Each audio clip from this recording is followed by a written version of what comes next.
I'm Carey, NPR Golden Boy. Thank you for coming to Evening Edition Live, an NPR parody show, made possible by listeners like you.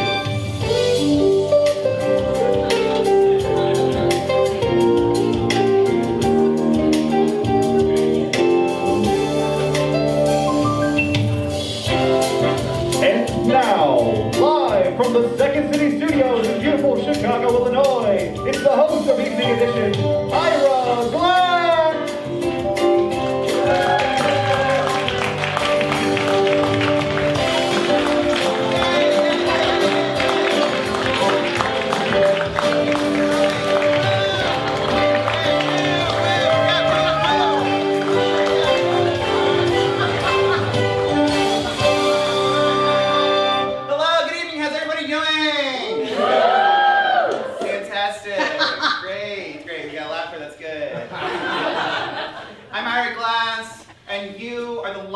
Studio audience of a live radio show that's live right now. We got a great show for you, and I know that you can't tell by the inflection of my voice, but I'm very excited to be here. Ladies and gentlemen, we have my parents in the audience tonight. Where are they at? Where are they at? Very exciting, Mr. and Mrs. Glass right back there. It's fantastic to have them. We do have a great show for you lined up in 3 acts. Act 1, Mothballs, storytelling with a bit of an edge. Today's story is scandalously scatological, so hold on to your pants. You got a snorer in the front row. Act 2, Guy Noir, Private Eye. Guy Noir is a fictional detective who's really bad at his job. I think you guys will really enjoy that one. And then, of course, Act 3, your very own Tiny Desk concert with musical guest, Groovebox. But ladies and gentlemen, woo-woo, yes. But ladies and gentlemen, we can't have an evening edition without a little bit of context of current events from the most educated sounding news source around, the BBC.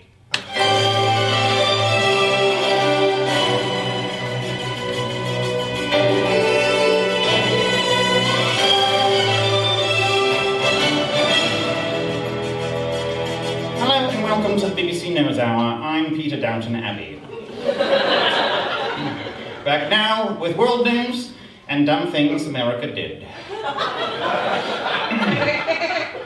Ben Carson, the US Secretary of Housing and Urban Development, has come under hot water recently for trying to allocate hard money on redecorating his office and personal home, including such purchases as a $31,000 dining room set.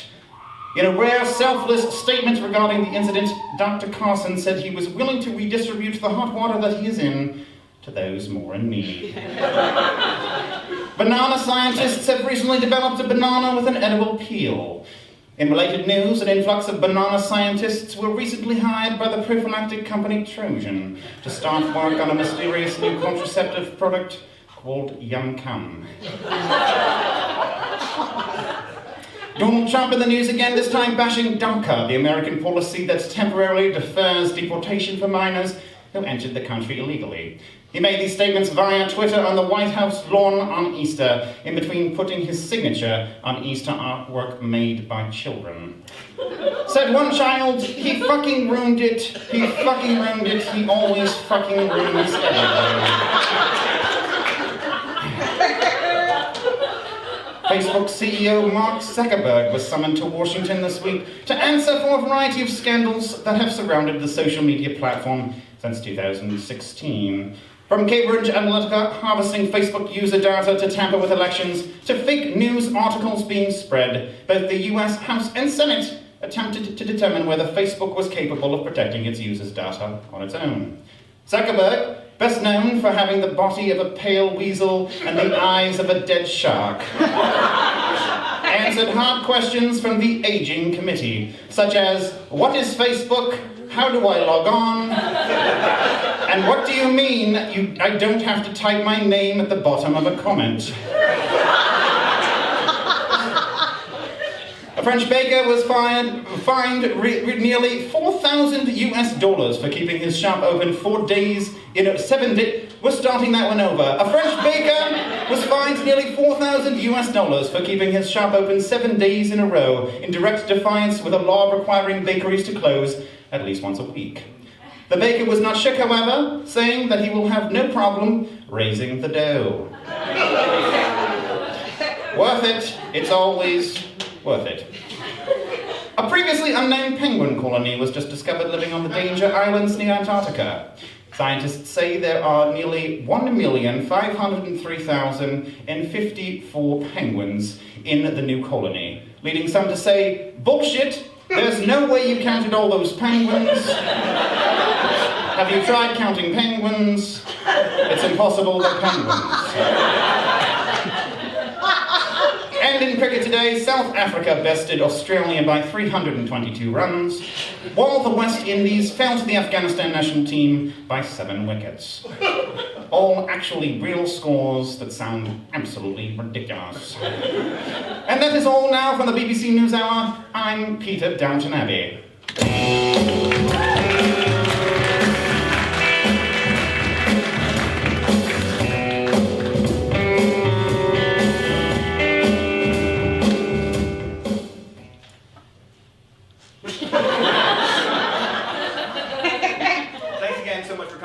My name's Dylan, I created this show, and this is Mothballs, true stories with a bit of an edge.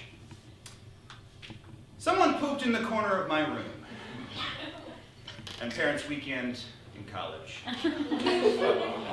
I live with 7 other sweet mates in my dormitory, and the night before the incident, we were up late night drinking from the gin bucket.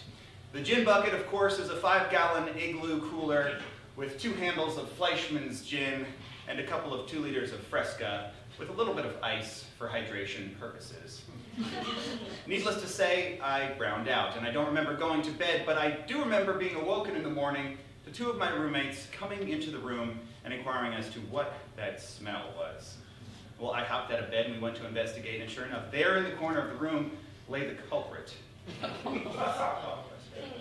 Not log-like in shape as you might expect, but rather a cow patty as if dropped by some sick bovine. We thought to ourselves, who could have done this? Who could have shit in the corner of the room? So we just started to compile a list of potential suspects. The only people with access to my room were my roommates. So it couldn't have been myself. I was showered and clean. It couldn't have been my buddy Mike, who was also in the room there. He was at his girlfriend's apartment the night before. It couldn't have been Trevor, who was at a surf club party. So we decided to look at the other roommates. Couldn't have been Jared. Couldn't have been Girthy Tom. It couldn't have been Moxaran. It could have been Sweet Jules, although looking back on it, it probably could have been Sweet Jules because we found out later that he had a fiber deficiency. And that really matched up with the evidence that we had. And that left us with little Tyler. We thought it definitely could have been little Tyler. Now, little Tyler didn't really like the rest of us roommates, mainly because we called him Little Tyler. Not that he was a particularly small man, he was just a little bit shorter than a taller Tyler we already knew. Little Tyler had recently had the moving men visit, which is where my roommate Mike and I would put on hats and go into people's rooms and slightly rearrange all of their things. Just barely noticeable. But little Tyler was out of town for parents' weekend, so it couldn't have been him.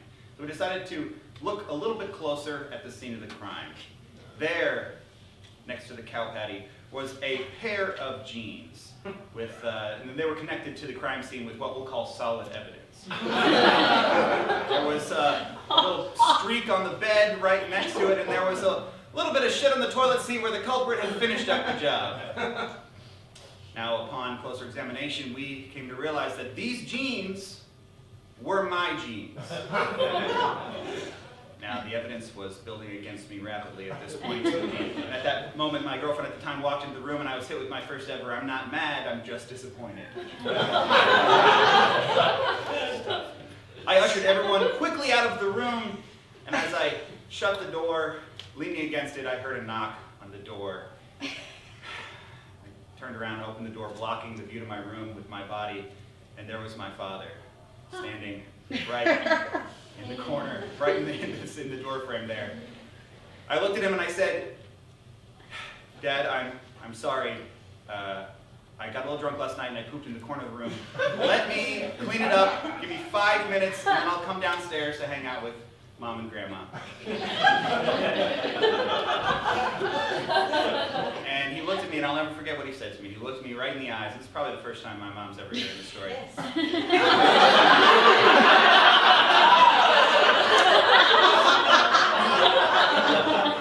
I'll never forget this. He looked me right in the eyes. He said, "Okay." We never talked about it again.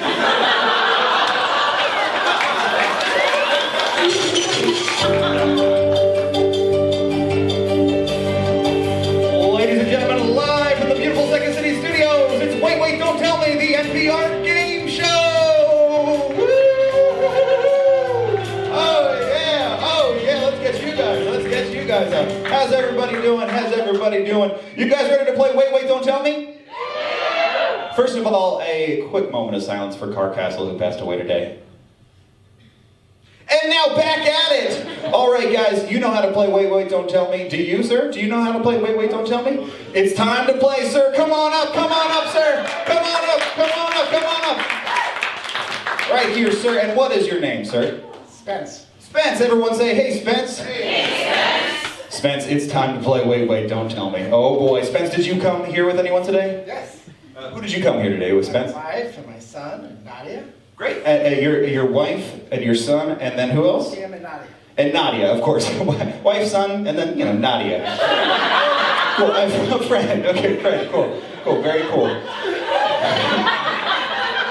Spence, we're going to play Wait, Wait, Don't Tell Me here. If you get these questions correct, you're going to get my voice on your home answering machine. Okay, Spence? You've always wanted that. Promise, we just met today. All right, Spence, here we go. Let's go ahead and play our first game, which is called Bluff the Listener. Okay, Spence, this is how this works, okay? I'm going to read 3 news stories ripped from the recent headlines, okay? 2 of those news stories are real and true, okay? One of them is fictitious. I made it up, okay? All you have to do is guess the fictitious story, okay? You ready to play? Sure. Sure, great. Pour one out for Nadia. Here we go. This is it. Story number 1, Spence. Like something ripped out of the plot of Toy Story, a Florida boy was lured into the grip of a claw machine Wednesday night at the Beef O'Brady's in Titusville. After getting frustrated with the lack of efficiency of the claw, the 4-year-old climbed into the machine, but could not make his way back out. Fortunately, an off-duty firefighter was there to free the boy, and it only took him 4 quarters. Story number 2, Spence. Story number 2. A Louisiana couple decided to put a spin on the traditional gender reveal party on Monday, using a live alligator to indicate the sex of their new baby. T-Mike, the Gator King, and soon-to-be father, tossed a watermelon into the alligator's jaws in front of eager family members. As the gator clamped down on the melon, a blue liquid squirted from the smashed fruit, signaling the coming of a little gator prince. Unfortunately, no one was injured. All right, Spence, story number 3, okay? A woman in Bar Harbor, Maine gave doctors quite the surprise on Tuesday after she arrived in the ER complaining of severe stomach pain. After an examination and CT scan, it became clear that she had ingested most of a TY Beanie Baby, specifically Ida the Hedgehog. Fortunately for her, the plush hedgehog did not have actual spines, making its passing that much easier. All right, Spence, we've got 3 stories for you. Story number 1, we've got the boy stuck in the claw machine at the Beef O'Brady's. Story number 2, we've got a Louisiana couple playing with fire and an alligator. Story number 3, we've got a woman just crapping out a TY Beanie Baby. Spence, what is the fictitious story? It's hard to tell. They're all very believable. Yeah, right? I think the crocodile. The alligator. The alligator? Ooh, I'm sorry, the alligator was actually correct. Spence, I'm so sorry. But you know what? We're going to give you another chance, okay? Spence, we're going to do this thing I like to call switching up the stage picture, okay? You go ahead and stand over here. I'm going to stand over here. Fantastic. There we go. It's time to play our next thing. This is your second chance. Again, if you get this correct, you get my voice on your home answering machine. Okay, this is called the Listener Limerick Challenge, okay? Do you know how this works, Spence? Sure. Sure. I'm going to read a limerick again from the recent news, okay? And all you have to do is fill in the rhyming word or phrase, okay? All right, Spence, this one's for Nadia, okay? All right, limerick number 1. Some say this man is a loon. Some call him a prophet of doom. He rules the Northland. Trump says Rocket Man. I'm talking about... Kim Jong-un is correct! Big round of applause for Spence. Spence, you just have to get 2 out of 3, okay? 2 out of 3. Here we go. Limerick number 2. It seems like she's on all the channels, usually popping buttons off flannels. The POTUS did spin it. Bet he didn't last 60 minutes. With good old... Stormy Daniels is correct! Okay, for the sweep, I forgot you. For the sweep, their carelessness has some shook. Mark even took flack from Tim Cook. But caring more about your data than seeing your ex get fatter has some celebrities deleting... Facebook. Facebook is correct! Big round of applause. Don't go anywhere, Spence. I have a very special gift for you, okay? In addition to my voice on your home answering machine, we also have a special tote bag with NPR Evening Edition live for you.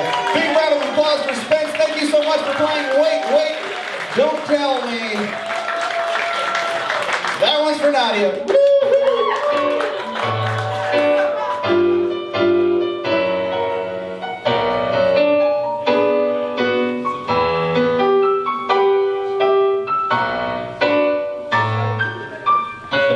In a city that knows how to keep its secrets. But on the 12th floor of the Abbey building, one man is still trying to find the answers to life's persistent questions. Guy Noir, Private Eye.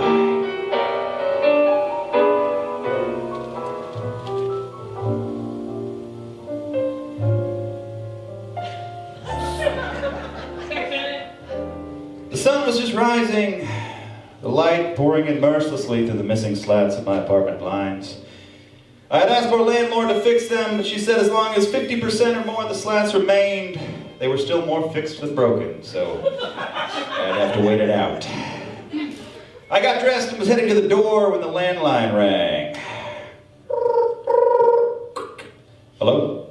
Ah, there, dear. Is this guy Noir Private Eye? Yes, but how did you get... Oh, sweetheart, the Secret Service gave it to me, don't worry. I'm sorry to bother you at home, but I need your help, guy. My husband, well, he's gone missing. The Secret Service.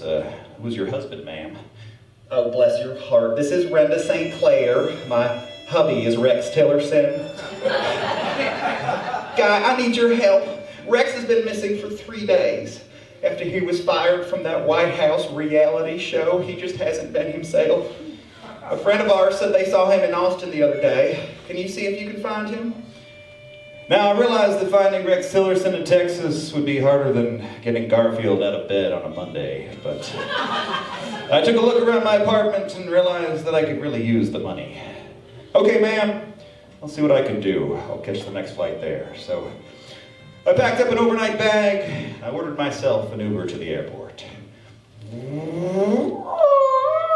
Hey, you guy Noir! You're headed to the airport, eh? Business or pleasure? Well, hey, let me guess. Business. Hey, no, wait. Pleasure. Hey, you know, I actually don't drive full-time. Do it kind of as a part-time gig, actually. I'm actually a DJ. Here's my card. I tuned out my driver. And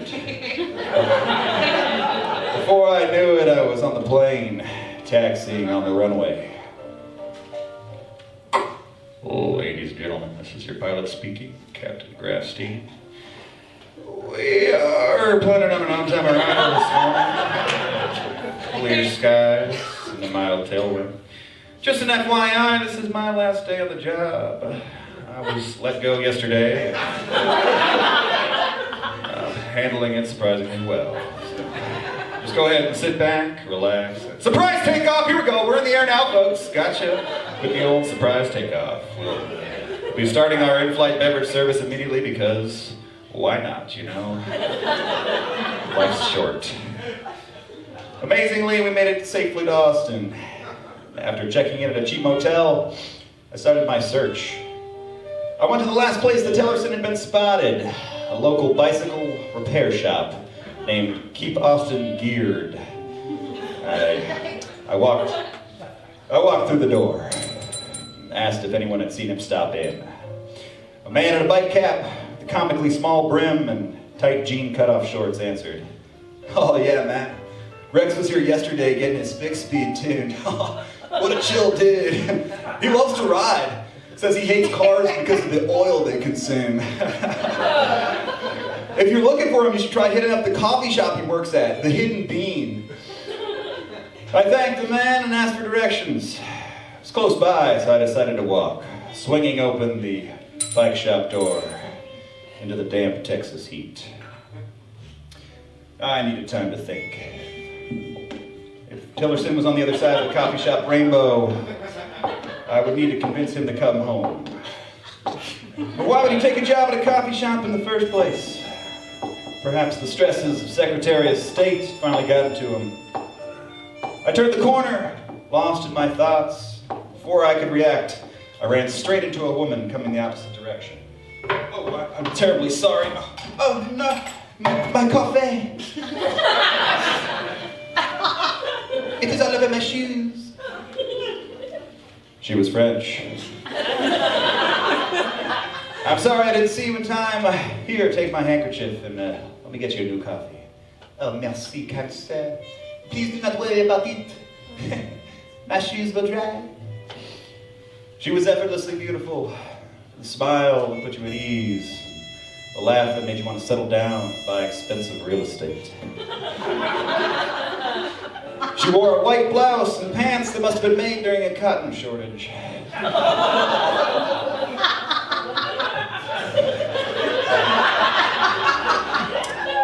She seemed slightly flustered, as if the person staring at her was Garrison Keillor.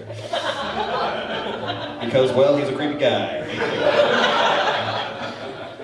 I insisted on buying her another coffee to replace the one I had spilled, and we took a corner table and got lost in conversation. Her name was Frida. She was an exchange student studying at UT. And honestly, the barbecue in France is much better than in Austin.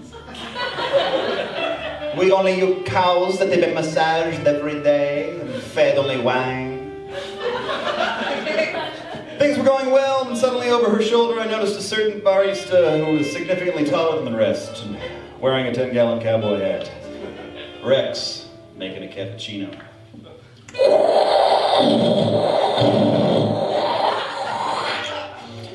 Venti cappuccino on the bar. I excused myself and picked up the coffee, went to confront Tillerson. I approached the bar, and as I did, I said, "Thanks, Rex." He froze, knowing the gig was up. "Why don't you join us, Rex? Tell me why Renda called me this morning worried about you." He removed his apron dejectedly and joined us at the corner table, his tall frame dwarfing the little espresso mug he now held. Gosh, I don't know, guy. I thought maybe I could make a difference. Even out that madman in the White House. But the fruits of my labors were not to be plucked. I went the way of many before me. So I decided I need some time away from everything. So I moved to Austin. I bought a taco truck. I started working part-time here at the Hidden Bean. I wanted to shed every part of my past self, guy. I even bought a bike and I started telling people that I hated oil. Which is so tough for me to say, guy. I love oil. Why don't you call your wife, Rex? Tell her that you miss her, that you're headed home. Rex agreed, and after a few minutes telling Renda that he was all right, he passed the phone to me. She said she wants to talk to you. Hi, God bless your heart. I just wanted to say thank you for finding my Rexy. He is a troubled soul, and I'm going to take good care of him from now on. I already arranged to send a check to you, but if there's anything else I can do for you, please let me know. I thought about it for a moment and then replied, "Honestly, ma'am, if it's not too much trouble, maybe next election, vote Democratic." A dark night in a city that knows how to keep its secrets. But on the 12th floor of the Acme building, One man is still trying to find the answers to life's persistent questions. Guy Noir, Private Eye.